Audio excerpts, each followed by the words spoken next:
Most people think their phone just wears out over time, like it has some kind of built-in expiration date. But the truth is that a huge percentage of phone failures are not caused by age at all. They are caused by small, everyday habits that quietly damage the hardware until one day the phone stops working properly, and by then most people have no idea what actually caused it. Today, we're going through 5 of the most common hardware mistakes that kill phones early, why each one is more damaging than people realize, and what to do instead. The first mistake is charging your phone with cheap, uncertified cables and chargers. This seems harmless, especially since a generic cable from a gas station or a dollar store looks identical to the one that came in the box, but the internal engineering is often very different.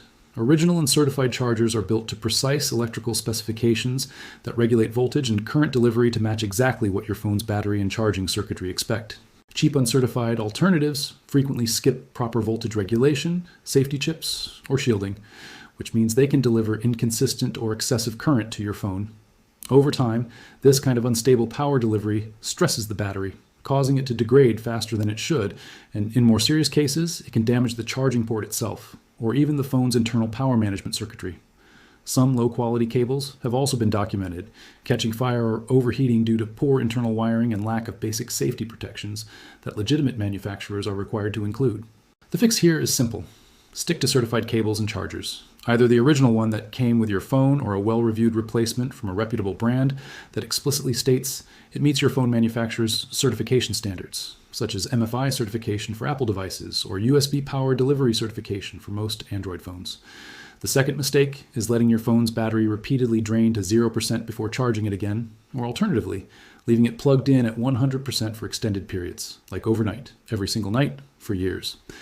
Modern phones use lithium-ion batteries, and these batteries have a chemistry that is happiest staying somewhere in the middle of their charge range, roughly between 20 and 80%, rather than constantly cycling all the way down to empty or sitting at a full charge for hours on end.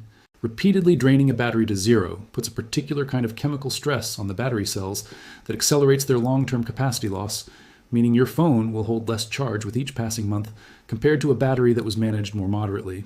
On the other end, keeping a battery at 100% for long stretches, especially combined with heat, which we will get to next, also degrades the battery chemistry over time. Most modern phones now include some form of optimized charging feature that learns your daily routine and slows down charging once you hit around 80%, only topping off to 100 right before you typically wake up or unplug it. On iPhone, this is found under Settings, then Battery Health, where you can enable optimized battery charging. On most Android phones, there is a similar feature, sometimes called adaptive charging or protected battery charging, found under Settings, then Battery. Turning this on and getting into the habit of charging in shorter, more moderate bursts throughout the day, rather than one long overnight session every night, will meaningfully extend how long your battery holds a healthy capacity. The third mistake, and this is one of the most underestimated causes of long-term phone damage, is exposing your phone to heat. Heat is genuinely one of the worst things you can do to a lithium-ion battery. Far worse than most people assume. Leaving your phone on a car dashboard in direct sunlight, using it while it is charging inside a thick case that traps heat, or running graphically intensive games or video for hours while it is also charging, all generate or trap heat that accelerates battery degradation at a chemical level. High heat causes the internal components of a lithium-ion battery to break down faster, permanently reducing its maximum capacity and increasing internal resistance, which in turn causes the phone to run even hotter during use, creating a downward spiral. In extreme cases, sustained heat exposure can cause a battery to swell, which is a visible sign of internal damage, and if left unaddressed, can eventually become a genuine safety hazard.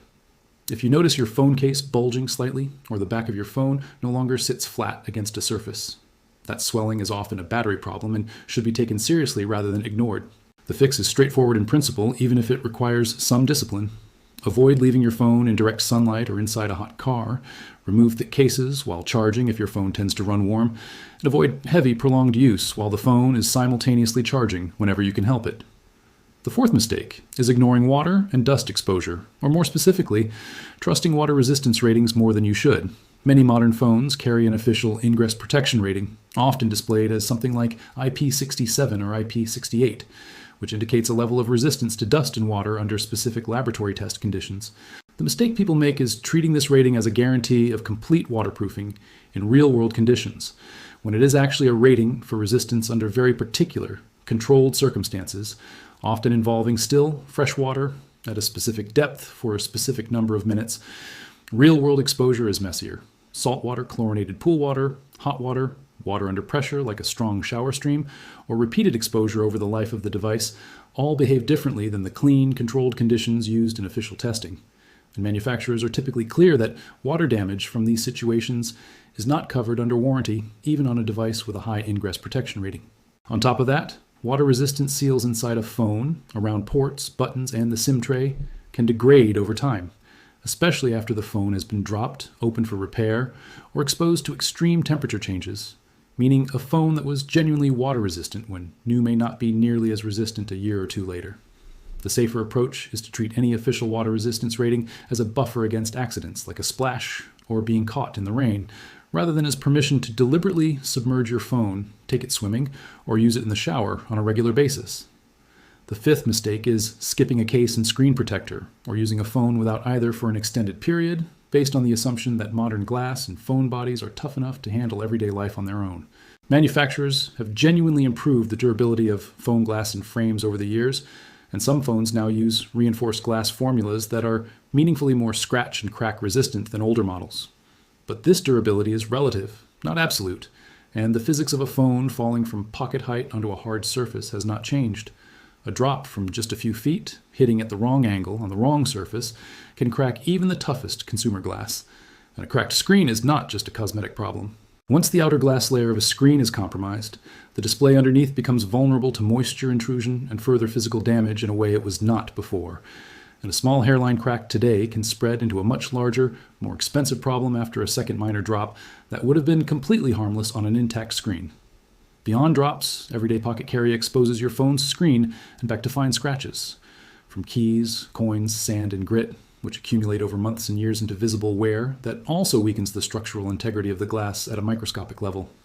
A basic, well-fitted case and a quality screen protector cost very little compared to the cost of a cracked screen or a full phone replacement, and they absorb the kind of everyday impacts and scratches that would otherwise go straight into your phone's actual body.